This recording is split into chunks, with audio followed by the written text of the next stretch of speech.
a Ana Scarparo, especialmente, que já vem trabalhando há um longo tempo assim, comigo, com a epistemologia genética, foi minha orientanda de mestrado, criou um experimento bem bacana com o método clínico, né? E, então ela já conhece um pouquinho mais, a gente esperava, ela queria se esconder ali atrás de uma coluna, mas não tem, né?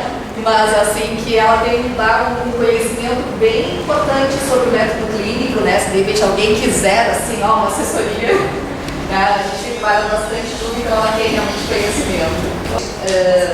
Essa disciplina é uma disciplina introdutória, né, a epistemologia genética, então com certeza algumas pessoas têm mais conhecimentos, outras não. A Silvia já tem, né, um conhecimento maior também. Então assim, ela é introdutória, então vamos vendo, né, vamos conversando um pouquinho, embora o tempo é curto, a gente vai falar assim muito rapidamente, é claro, que depois em outros momentos vocês podem seguir estudando o método clínico, né?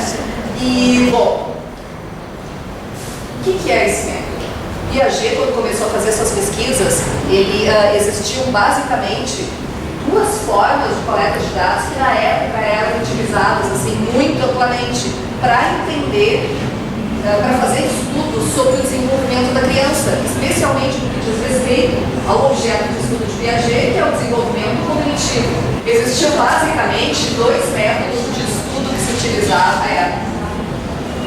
Basicamente dois métodos de coleta de dados para a obtenção de dados sobre o desenvolvimento cognitivo das crianças. Vocês têm ideia do que se utilizava, porque as pesquisas de Piaget, ele começou a fazer essas pesquisas lá pelos anos 20, quase há 100 anos atrás.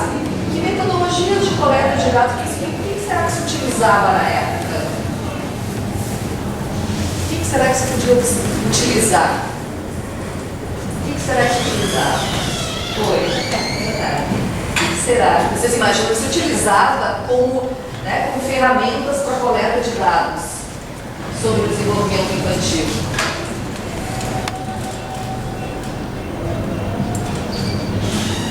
Vamos lá.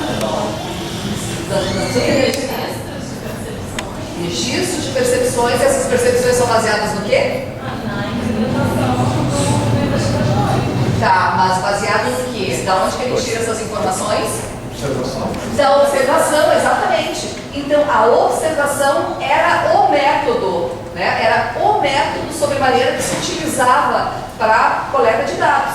Então, e a partir daí se faziam registros de observações, né? Então, era a fonte de dados, principalmente eram as observações. Mas existia também uma outra forma de coleta de dados que estava começando. A observação é bem mais antiga, mas uma outra forma de coleta de dados que também estava ganhando importância naquela época, que eram os testes padronizados. Os testes de QI, exatamente. Então, naquela época, começaram a ser utilizados também os testes de QI para avaliação da inteligência. Bom, mas Piaget disse o seguinte: ok, estes métodos existem, eles são importantes, será que ele achava que essas formas de coleta de dados não eram boas? Será? Será que é? Com certeza que sim ou com certeza que não? A resposta da Silvia é boa, porque ela serve para qualquer alternativa. O que vocês acham?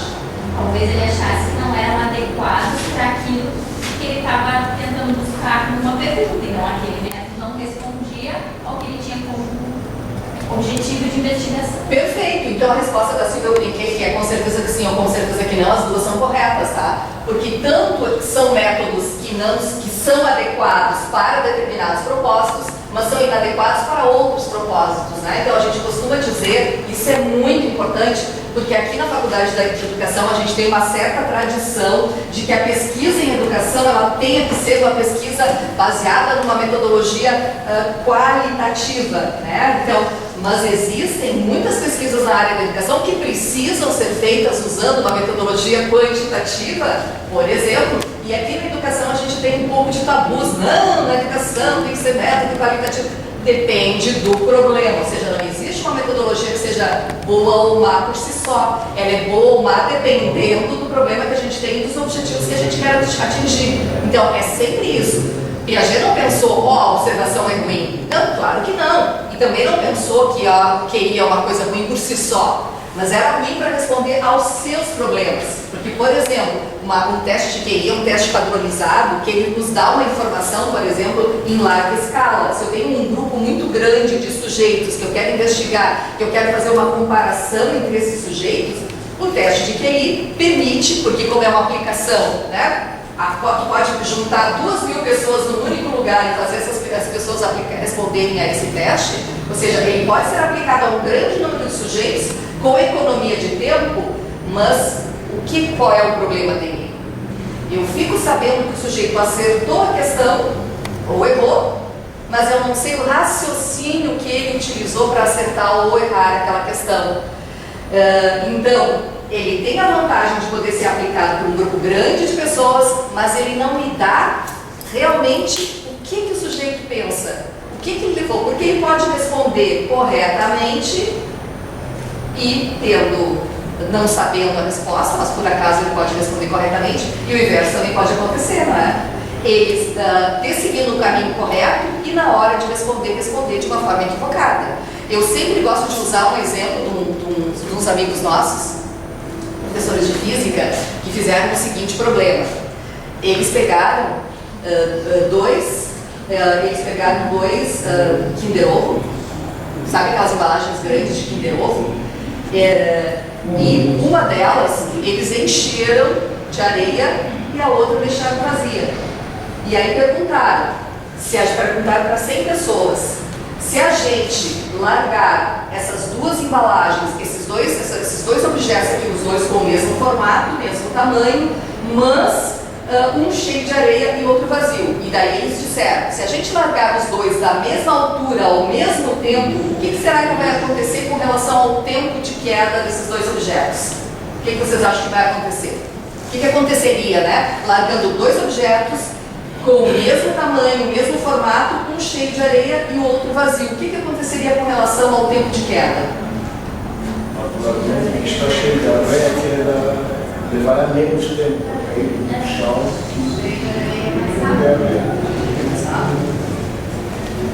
Todo mundo pensa assim ou alguém pensa de forma diferente? Se for de uma altura pequena, vão cair ao mesmo tempo.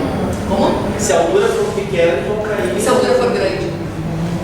Aí pode ter uma influência da resistência do ar. Eles têm o mesmo formato. A influência da resistência do ar é se os objetos tivessem um formato diferente. Mas eles têm exatamente o mesmo formato e o mesmo tamanho. Então a resistência do ar ela operaria se os formatos e os tamanhos fossem diferentes. Eles têm exatamente o mesmo tamanho e o mesmo formato. A Ana sabe? A Ana tá ligadinha. É o seguinte. Você não acredita, né? Assim, aí eles aplicaram a 100 pessoas. 99 das pessoas disseram que o cheio de areia cairia antes. 99 disseram isso. Disse, não, os dois caíram ao mesmo tempo. E aí eles ficaram felizes. Pelo menos um acertou. Por quê? Pelo menos um acertou. Por quê? Porque na verdade a massa não interfere. O que determina é a força da gravidade vai ser a mesma atuando. A força da gravidade atua independente da massa. A diferença deveria ser essa diferença de formato. Mas eles ficaram contentes por quê? Porque uma pessoa acertou. Disse, os dois cairão ao mesmo tempo. Os dois levaram ao mesmo tempo. E eles ficaram felizes. Pelo menos um acertou. Mas como eles são chatos, tá? Eles são chatos, foram meus alunos. Um deles foi me orientando, outro foi orientando. Na verdade, depois os dois foram orientando o Fernando. Eles são chatos, né?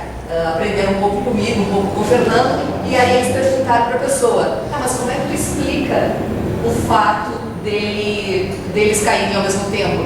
É que eu tive aula do senhor no semestre passado, o senhor disse que os dois caíram ao mesmo tempo. Ou seja, ele deu a resposta correta, mas ele não tem a explicação adequada para o fenômeno. Então, assim, é atrás disso que Piaget vai.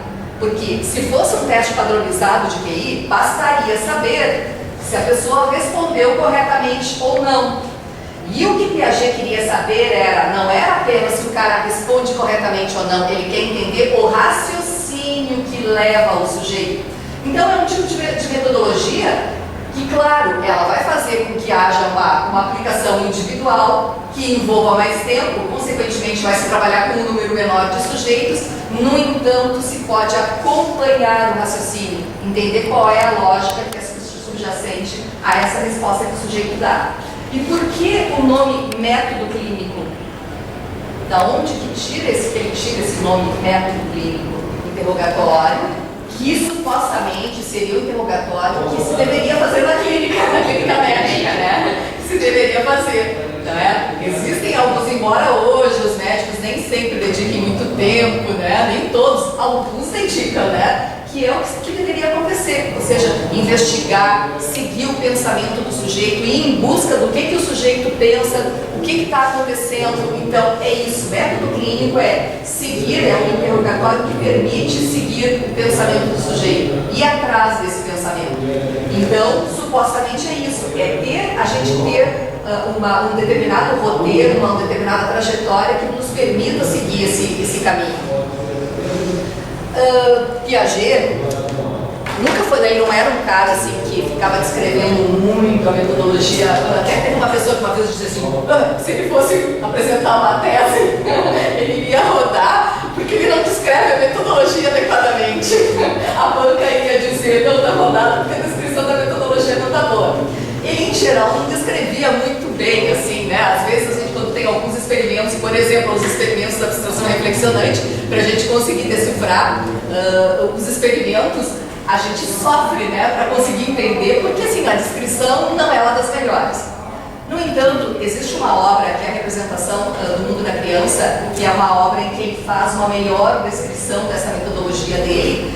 Mas a gente tem essa obra aqui que algumas pessoas têm, que a Thais tem, a Ana tem ali, a Silvia também tem, que é a Introdução à Prática do Método Clínico, do Van der Waal, que ele faz toda uma compilação muito boa, né, do material, então, sobre o método clínico.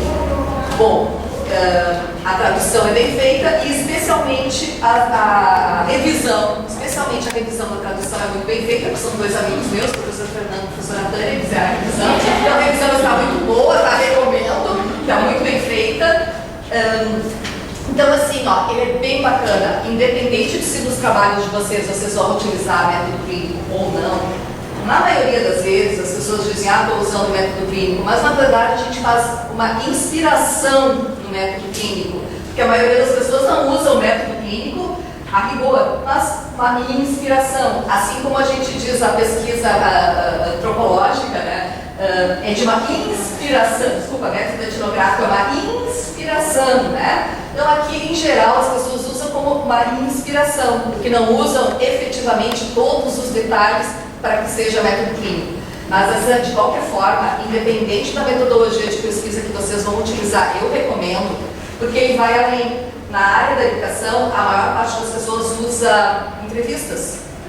Tá? Então, aqui ele tem, assim, ó, sugestões muito bacanas para a entrevista como um todo, independente de ser método clínico ou não. Mas, assim, ó, questões muito preciosas para todas as pessoas que usam entrevista. Detalhes do tipo, pode parecer besteira, mas certifique-se de que você está efetivamente gravando o que a pessoa está dizendo, porque às vezes acontece de que a gente se esquece desses detalhes, né? Então assim, tem um monte de detalhes que eles são muito preciosos, que eles nos ajudam muito.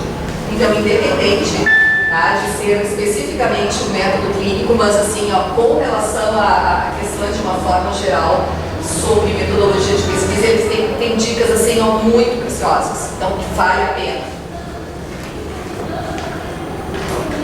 Então, Piaget começou a fazer suas pesquisas e daí ele se deparou com a seguinte questão, né? Como é que então eu posso fazer as minhas investigações para conhecer o pensamento do sujeito? Bom, então o que ele acabou fazendo? Ele teve que construir determinadas formas de coletar dados para acompanhar, e claro que varia conforme, mesmo a metodologia dele vai variar conforme o problema que ele tem. Mesmo o método clínico, ele tem algumas modalidades diferentes, que é a observação, a entrevista e o método clínico propriamente dito, dependendo do problema que a gente tem. Por exemplo, Imaginemos um bebê de 1 ano de idade. Ficaria meio difícil a gente fazer uma entrevista. Não é? Então, dependendo, né, do problema na faixa etária, fica meio difícil. Para um bebê, por exemplo, predomina a observação. Mas uma observação, por exemplo, em que a gente pode introduzir alguns materiais e ver a reação da criança perante aqueles materiais. Então, mesmo a observação, ela tem elementos em que a gente introduz materiais para ver como é que a criança reage. Ou, dependendo da temática, existe, por exemplo, algumas temáticas que se referem especialmente, a gente pode fazer exclusivamente entrevistas, que a gente não tem um material para trabalhar. Por exemplo, quando a gente quer questionar a criança a respeito da origem das coisas, por exemplo, da onde vem o vento, né? Da onde vem as árvores, da onde vem os pássaros, da onde, então, quando a gente quer saber essas noções, ou sobre noções de moralidade, são noções que a gente não tem um material concreto. Então, a gente utiliza a entrevista clínica. Outras noções que dizem respeito ao mundo físico, além da entrevista, a gente utiliza um material concreto.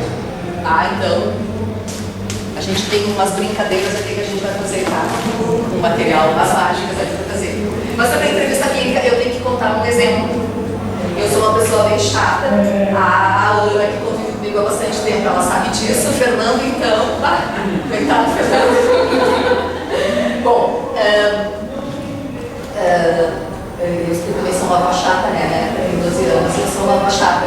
Daí um dia eu dizia assim pra Luísa tinha uns 3 anos, agora ela tem 12. Mas um dia eu dizia assim, Luísa, de onde vem o vento?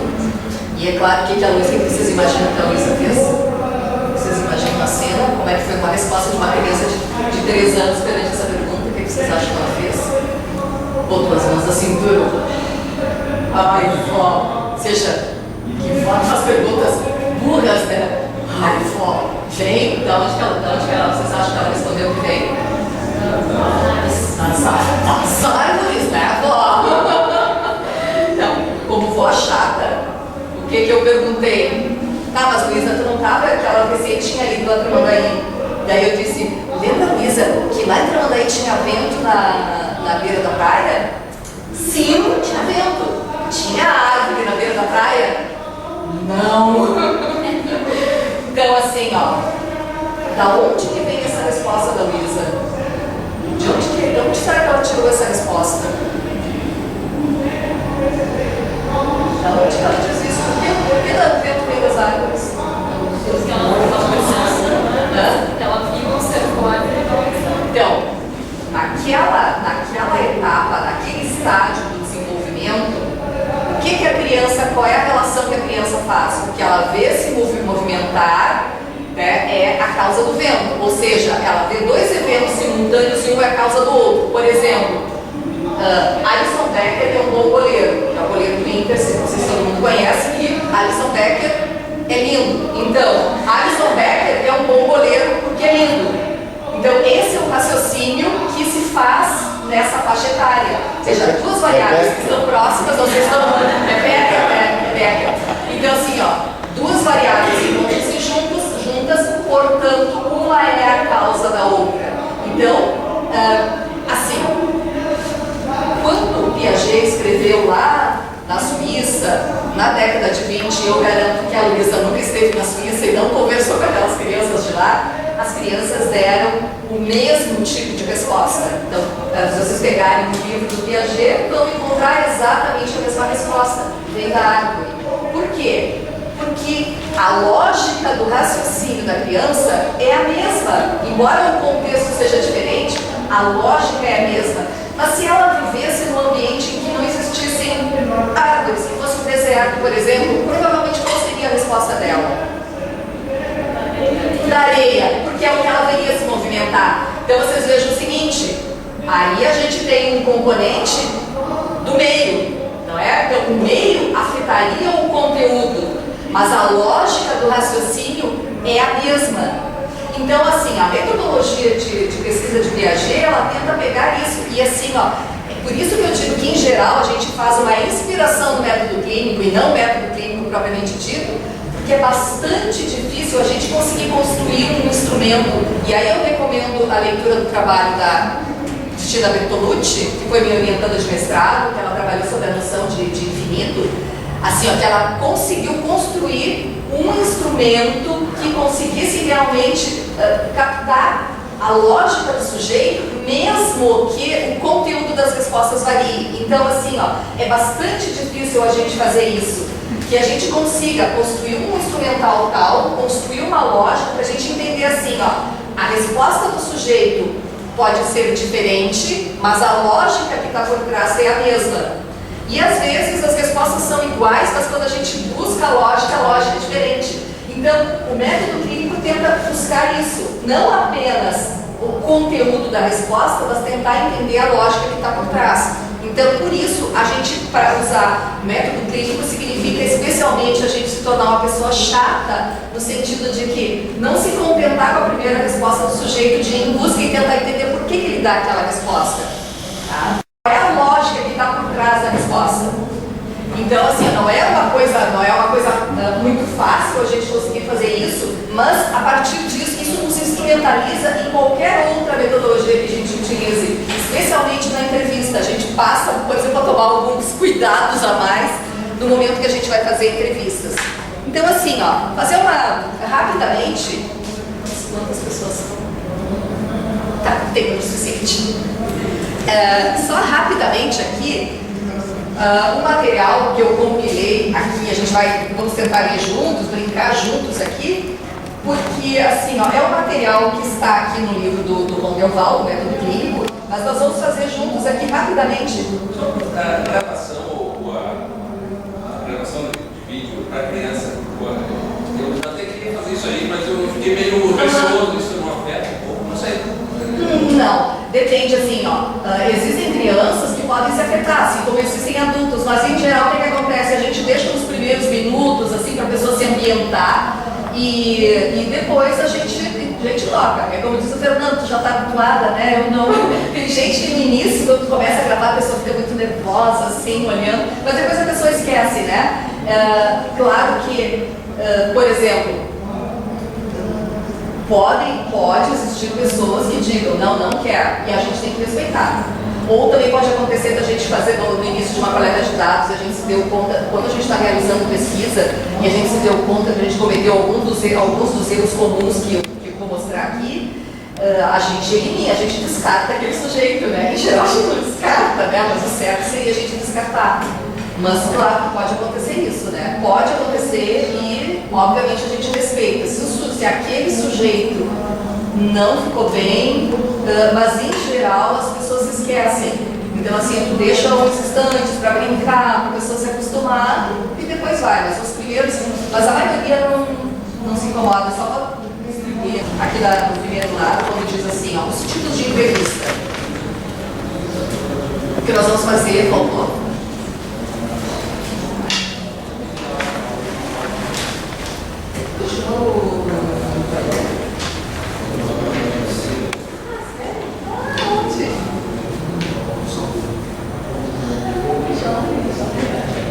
Continuando no CBD. Sim, porque afinal de contas, todas as aulas do CBD. Como é que poderia estar em outro lugar? Então tá todo mundo bem, ó. Em geral, só para ver que tem um determinado tipo de material que a gente utiliza, um determinado tipo de entrevista que se utiliza. Então, o método clínico consiste propriamente dito. Então, ou ele pode ter observação, ou ele pode ser só entrevista, ou ele pode ser, olá, tudo bom? Ou pode ser manipulação de material, mas sempre envolvendo uma entrevista junto, né? Então, daqui a pouco eu vou aplicar em alguém vai verificar comigo, que envolva uma manipulação de material, mas vai ter uma entrevista. Mas então, vamos tentar aqui quem é que se oferece para ler esses tipos de entrevistas. Ó, sempre tem, que nem palavra cruzada, ó, já tem aí as respostas ali embaixo, é só a gente encaixar.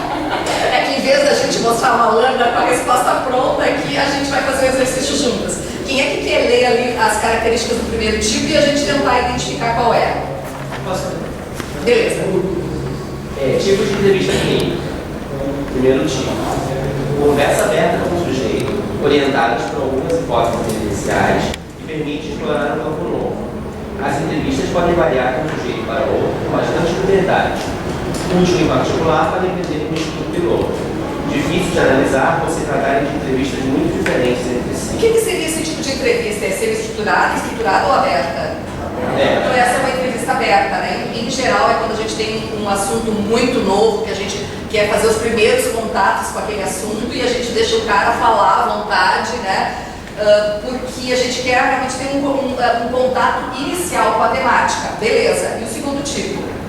Perguntas básicas comuns para todos os sujeitos, que vão sendo ampliadas e complementadas de acordo com as respostas dos sujeitos para poder interpretar o melhor possível o que vão dizendo. As respostas orientam o curso de interrogatório, mas se retornam aos temas essenciais estabelecidos inicialmente. É o tipo de entrevista mais empregado na pesquisa. Qual será esse tipo de entrevista?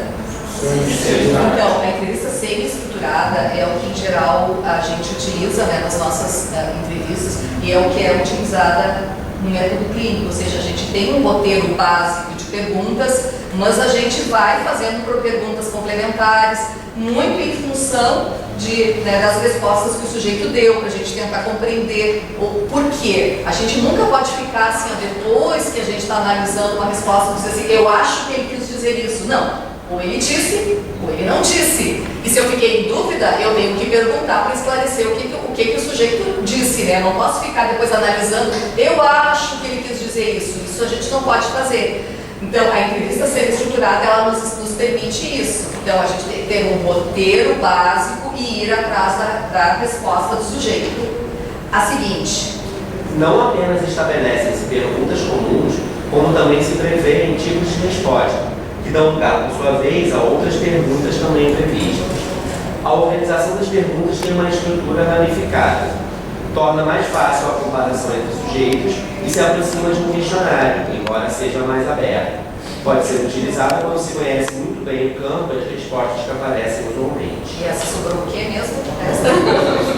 Então, a entrevista estruturada já é um modelo assim, bem mais fechadinho. E aí, dependendo do tipo de resposta que o sujeito já dá, eu já tenho uma resposta pronta para fazer. Se ele respondeu sim, eu pergunto tal coisa. Ou seja, já tem anteriormente já está organizado que tipo de pergunta a fazer. Né? Se ele respondeu sim, eu pergunto aquilo. E se ele respondeu não, eu pergunto aquele outro, e assim vai, ou seja, já está determinado previamente, ou seja, aí não tem um espaço para introdução de perguntas novas, né, tanto quanto a gente tem numa entrevista semi-estruturada. Bom, qual é a diferença em relação ao questionário? Porque aí, aqui assim, ó, é praticamente igual, né, praticamente igual, só que num questionário, o questionário tu entrega, em geral o questionário tu entrega fechado para o sujeito e o sujeito responde. O questionário tu entrega, o próprio sujeito que vai responder. E a entrevista tu vai fazer frente a frente com o sujeito, sendo que o frente a frente, ele, mesmo assim, ele pode ser por telefone, pode ser MSN, mas é ao vivo. Eu já tive uma aluna que fez, a Denise Severo, que fez por MSN, ou seja, já faz um tempinho mais, né? Já faz um tempinho, mas assim, ó, porque é síncrona, ou seja, é no momento, tu tá ali com o sujeito, e assim, mesmo que tu tenha um questionário, mesmo que tu tenha um instrumento mais fechado, no caso de uma dúvida sobre o que o sujeito disse, tu ainda tem uma possibilidade de alguma intervenção, de alguma pergunta para esclarecer alguma coisa. E no questionário não. No questionário tu não tem liberdade nenhuma, é aquilo ali e não se muda uma vírgula. Então, por exemplo, ela está ali mesmo que eu tenha um instrumento mais fechado, eu tenho alguma liberdade de esclarecer algum termo que o sujeito usou, alguma pequena liberdade.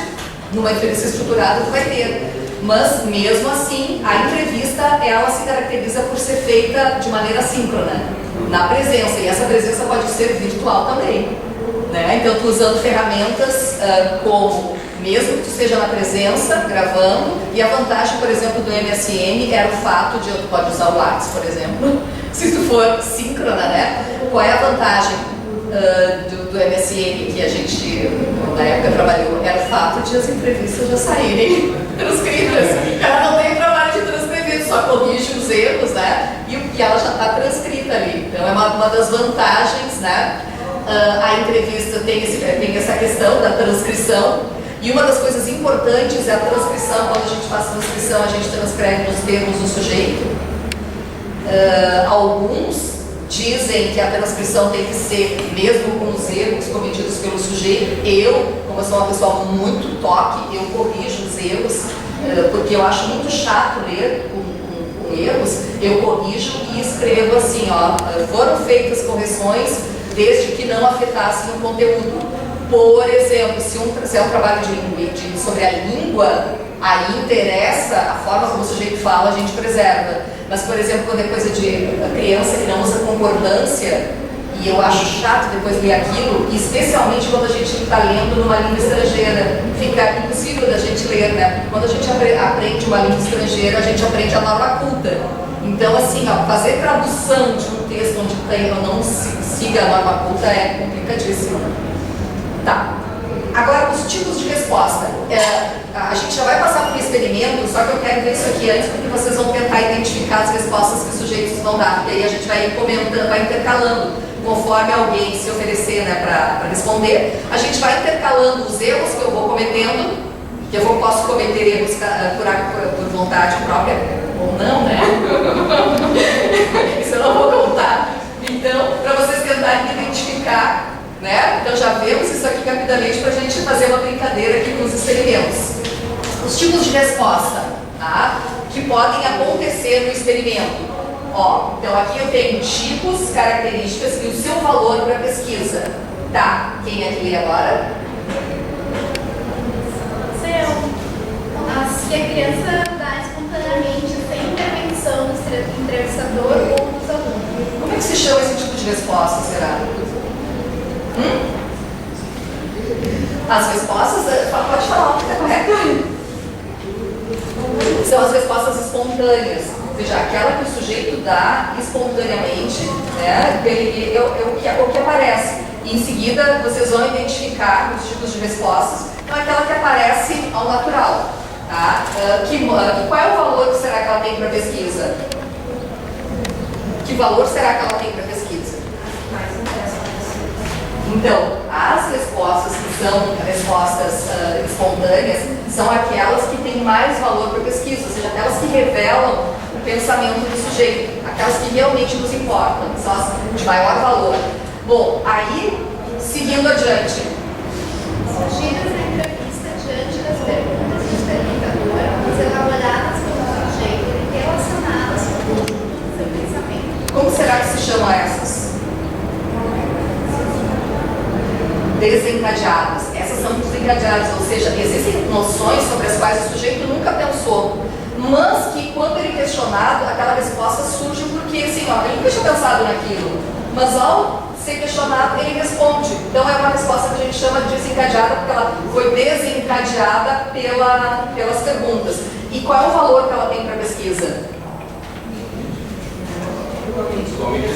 Elas são igualmente interessantes. Então, esses dois tipos de respostas, as espontâneas e as desencadeadas, são as que nos interessam na pesquisa. A resposta desencadeada e as espontâneas. Só essas que têm valor. Diga de novo. São essas as que têm valor. São essas as que têm valor. O outro tipo.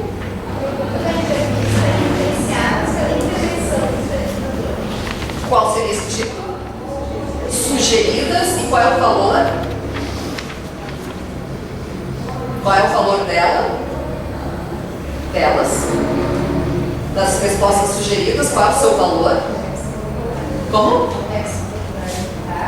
Deve-se pouco interessantes, deve-se procurar evitar. Este é um erro muitíssimo comum numa entrevista. Vou dar um exemplo agora que aconteceu lá em casa, né? Eu digo assim, no dia a dia nós cometemos muito isso. Nós cometemos muito esse tipo de erro. A gente, quando cumprimenta alguém, a gente diz assim: oi, Odilon, quanto tempo? Tudo bem, Odilon? Aí ele me responde: tudo bem. O que mais ele poderia me responder diante de uma pergunta assim tão enfática? Tudo bem, Odilon, né? Em geral, ele vai me responder tudo bem. No dia a dia, nós sugerimos respostas o tempo inteiro. Portanto, esse tipo de resposta, aí alguém me pergunta, daí eu conto para alguém, seu Luiz, tu nem sabe, eu encontrei o Odilon, como é que ele tá? Ele tá bem. Ou seja, aquela informação, ela não tem muito valor, porque eu sugeri a resposta. A gente tem que tomar muito cuidado. Quando eu assisto a apresentações de trabalho, em geral, eu sou aquela chata, por exemplo, nas especializações a gente não lê o trabalho previamente, a gente só avalia o trabalho com base na apresentação. E eu sou aquela chata que quando a pessoa apresenta os dados, eu digo, mas como é que tu perguntaste? Quais foram as perguntas que tu fizeste? Porque em geral, as perguntas sugeriam as respostas. Então, um dos erros mais comuns é a pergunta já traz em si a resposta desejada. Mas a gente faz isso sem se dar conta, né? A gente faz de uma forma inadvertida e na pesquisa a gente faz isso e isso influencia o resultado da pesquisa, os resultados que a gente obtém. Depois, seguinte. Histórias criadas pela criança ao longo da entrevista, pouco relacionadas com o tema e de caráter pessoal. Como seriam os tipos de respostas? Como é que se chamam? Respostas fabuladas. E qual o seu valor?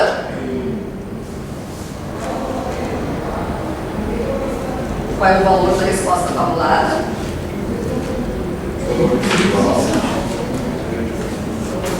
Isso, de valor desigual e não muito grande para o problema. Por que de valor desigual? Porque assim, uma resposta fabulada, ela pode muitas vezes nos dar características sobre a vida afetiva do sujeito. Mas, se eu estou investigando o desenvolvimento cognitivo e eu tenho um determinado objetivo de saber como o sujeito pensa, naquele momento eu não estou tão interessada em conhecer sua vida afetiva. Por exemplo, se eu vou fazer um experimento usando as maçãzinhas, aqui as frutinhas, a pessoa, e eu quero ver uma determinada noção, a criança pode dizer assim, que maçãzinha bonita, parece a maçã que a bruxa deu para a Branca de Neve, eu adoro comer maçã, mas essa aqui eu tenho vontade de comer, mas querida, e aí ela começa a viajar, assim, contar histórias, e isso pode nos revelar questões afetivas da vida dela. Né? Ou quando a gente faz experimento de transvasamento de líquidos e aí a criança diz, minha mãe não me deixa usar copo de vidro porque ela tem medo que eu me corte, e blá blá blá, e elas começam a revelar questões afetivas. Então tem sujeitos que começam a contar histórias e a gente não consegue voltar. Claro que depende da habilidade do entrevistador de deixar o cara viajar um pouquinho, porque é importante também com crianças a gente entrar no mundo da fabulação também, às vezes criar uma historinha para fazer o experimento, para ela se envolver, mas a gente também tem que saber voltar para o objetivo. Dependendo do sujeito, ele não consegue voltar, ele fica fabulando, a gente tenta voltar, ele não volta, né? Mas assim, depende da questão, é sempre aquilo ali. Se o sujeito começar a fabular e não tiver como voltar, a gente descarta. Então, infelizmente, a gente descarta algumas situações. E o último tipo... Qualquer coisa que a criança diz fora de prazo. Como é que seria isso? O tipo de resposta? Não é importista. E qual é o valor dela? É muito comum, assim, quando o cara começou a se mostrar incomodado, ele já não está mais afim, a gente tem que se dar conta que ele não está mais afim e dizer, tchau, querido, muito obrigada, mas se for criança muito pequena, às vezes elas se aborrecem rapidamente com aquele experimento e, ela vai começar a dar resposta só para se livrar. Né? Então, assim, eu tenho um hábito, como eu sei que é difícil a gente encontrar sujeitos para pesquisa, então sempre que me convidam para sujeito eu me ofereço. Tudo que é pesquisa, tô dentro.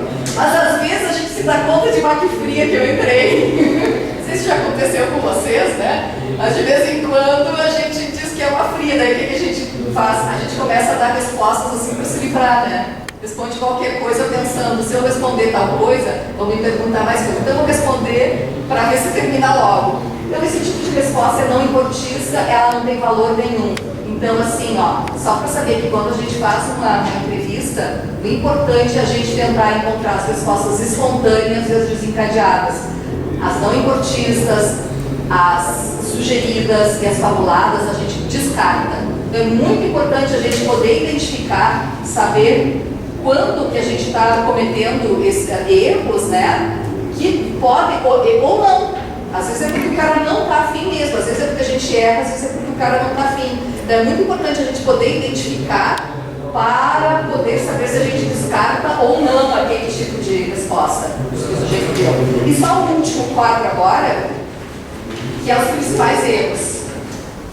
Aí a gente retorna, vocês vão ter que depois tentar identificar nas minhas perguntas os erros. Quem é que lê agora? Mais uma crítica de objetivos precisos relacionados a nós, sobre essa nossa subjetividade quem não busca nada de profissional. Qual seria o erro aqui relacionado a essa característica?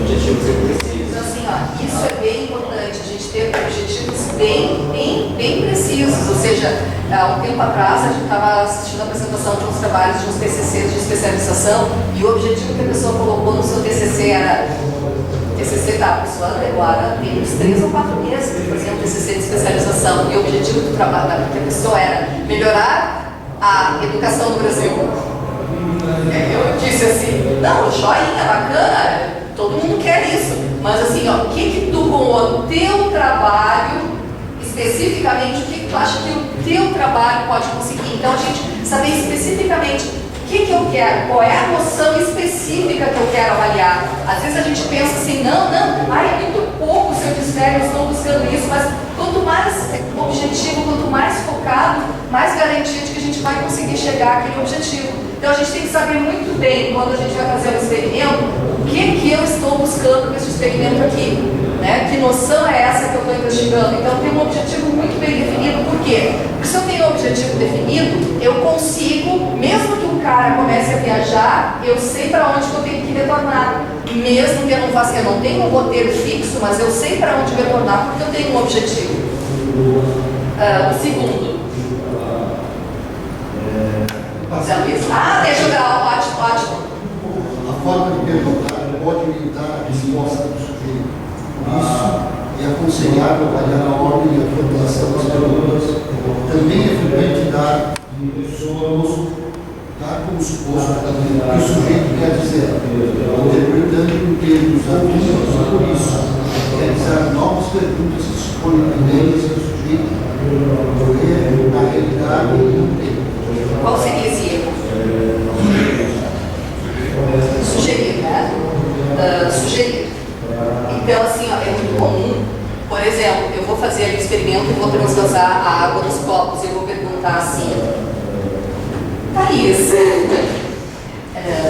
o que será que aconteceu aqui? Será que tem mesmo tanto de água nos dois? Será que tem, um copo tem mais água e menos água que o outro? Ou será que os dois têm o mesmo tanto? A sugestão, ela muitas vezes, aqui eu exagerei, mas é muito comum a gente sugerir só com a expressão. Ou então, assim, a última alternativa que eu dou será verdadeira. Então, essa sugestão, ou quando a pessoa nos diz uma coisa, às vezes a gente tem um medo de perguntar, mas o sujeito usa uma palavra e a gente subentende que porque ele está usando a palavra, ele entende a noção. Muitas vezes o cara usa um termo, mas o termo para ele significa uma outra coisa. Então a gente não pode ter vergonha de perguntar o que tu quer dizer, né? Como, por exemplo, quando eu era criança, lá no primeiro ano, e eu vi que pássaro tinha acento.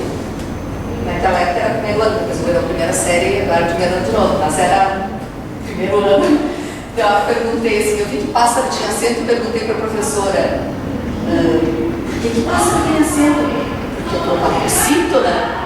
Ai, que bonito isso, eu fiquei assim, tá legal, um bom tempo depois, que eu não sei quando, eu vim descobrir o que era paroxítona, mas aquela coisa assim, ó, naquele momento eu não era uma pessoa chata que ficava perguntando, eu fiquei, que coisa mágica é essa?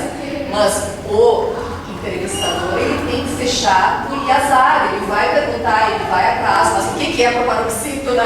Tá, mas o que é? Ele vai continuar, porque muitas vezes o cara usa o termo num sentido que não é aquilo que eu entendo. Eu vou perguntar. O outro erro, o que deveria ser? O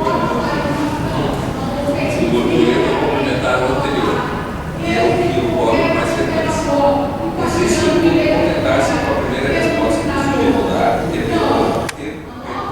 frequentemente em termos adultos. Mas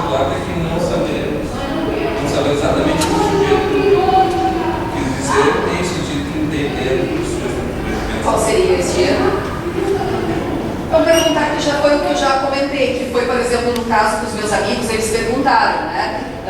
Tá, mas por que os dois caem ao mesmo tempo? Eles perguntaram. Então, se eles não tivessem perguntado, o que teria acontecido? Eles diriam, nós temos um sujeito dentro sem que tenha noção. Como eles perguntaram, eles se certificaram de que, apesar de que a resposta inicial estava correta, ele não tinha noção. Então, eles perguntaram, foram chatos, né? A seguinte...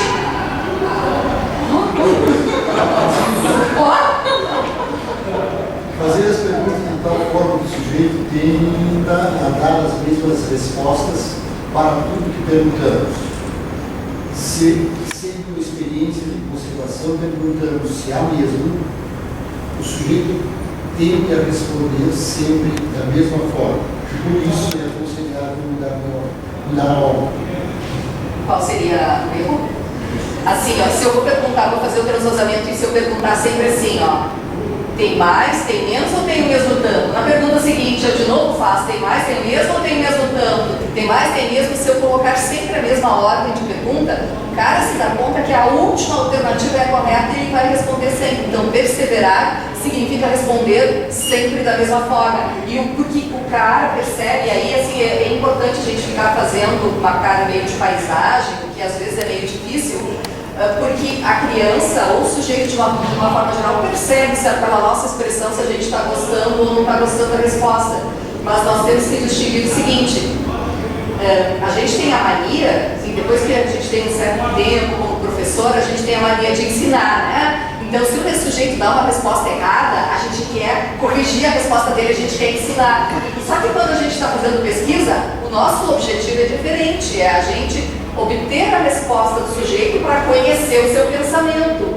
Então, muitas vezes, a gente, sem querer, a gente fica dando demonstrações para o sujeito que a resposta dele está errada, sem querer, né? Então, é importante a gente cuidar disso, porque senão a gente pode dar dicas para o sujeito de que a resposta está certa ou errada. E essa questão da perseveração tem um exemplo bem bacana de uma aluna que uma vez, ela é uma pessoa bem religiosa, e aí a menina estava perguntando da origem das coisas. E é interessante que daí a menina fez uma primeira pergunta. De onde vêm as árvores? Vem de Deus. Bom, todo o resto da entrevista a menina deu sempre a mesma resposta, porque ela demonstrou que tinha gostado da primeira resposta.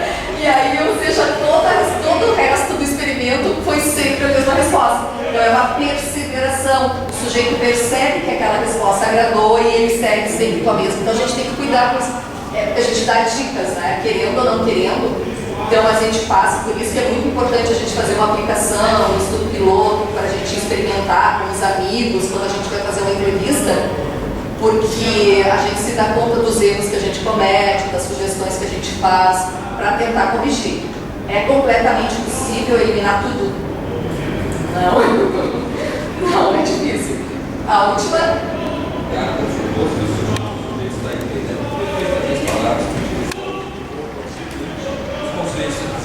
O que seria isso? Tá. Existe essa prova aqui, então, que nós vamos fazer, que consiste no transvasamento. Transvasar, de vaso, né? Transvasar o líquido de um copo para outro. A gente diz que a gente faz o transvasamento, que é um termo bonito. Agora, uma pessoa X, que eu vi uma aplicação, que a pessoa perguntou para a criança, e se eu transvasar o líquido desta garrafa para este copo? Ora, o termo bonito transvasar é para o adulto que interpreta. Não é o termo que a gente usa com a criança, porque eu tenho que saber que a criança está conseguindo compreender, e a gente está usando termos comuns. Então, a gente não usa transvasar com as crianças, tá? Por mais que a gente se sinta tentada a usar esses termos assim, a gente gosta de usar termos bonitos, eu gosto de usar os termos bonitos assim, né? Então, eu vou querer agora alguém que me ajude a transvasar líquidos, enfim, fazer experimentos. Quem me ajuda? Não, porque a Ana já fez muitas vezes. Quem é a criança que virá aqui brincar comigo?